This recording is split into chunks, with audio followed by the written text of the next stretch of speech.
වයි හැන්දෑව නිකයත් එක්ක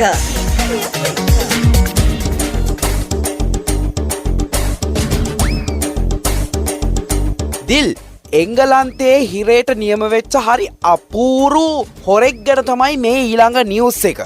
කවුද අලිබබා සහරු 40ද? එහෙම එකක් නෙමෙයි. කතාව අහගන්නකෝ. එංගලන්තේ ජූඩ් කියලා මිනිස්සෙක්. මෙයාට අවුරුදු 23යි. මෙයා පොඩි අපරාධ ගොඩකට හිරේට යන්න නියම වෙලා තියෙනවා. හැබැයි නඩු තීන්දුව දෙන දවසේ නඩුකාරතුමා හරි ලොකු ප්‍රශ්නයකට මුහුණ දීලා තියෙනවා. නඩුකාරතුමාට මොකටද ප්‍රශ්න වෙන්නේ? නඩුත් හාමුදුරන්ගේ බඩුත් හාමුදුරන්ගෙන. මේක අහගන්නකෝ. ජූඩ් තමයි මේ මිනිස්සයාගේ නම. වැඩේ කියන්නේ හිරගෙදර තියෙන ඇඳන් හිරගෙදරින් දෙන ඇඳුම් මේ මිනිස්සයාට මදිදිල්. මොකෝ හිරගෙදර ජනගහනය වැඩි වෙලාද? නෑදිල් ඔයාට කියන්න මේ හොරා අඩි 7යි අඟල් 2ක් උසයිදිල්. නෑ මාර උසක්නේ. නිකයි ඔය ජූට් කියන මිනිස්සයා තාල වර්ගයට අයත් ගසද්ද? මේක අහගන්නකෝ.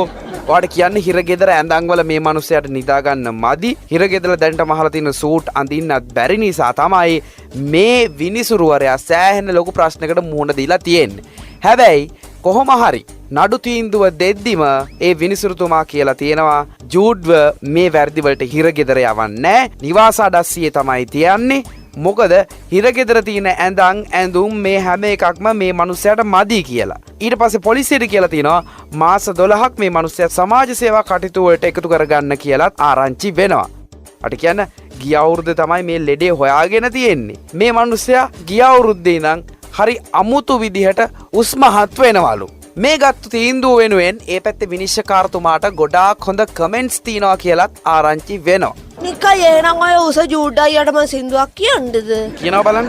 උස යන්නට පටන් ගත්තේ ගව් ගණනක් උඩින් ඉන්න අවසානයේ උරුම උනේ ගේ ඇතුළෙම කල් ගෙවන්න වැහිදිය මහ බිම තෙමුවට බිම තෙමන්නේ වැහි විතරද උස මම විතරක් වුණාට හිරේ ඉන්නේ මං විතරද ටින් ටිටි ටින් ටින් ටිටි ටින් ටිටි නෙමෙයි ගැලපෙන්නේ නැහැ සින්දුව.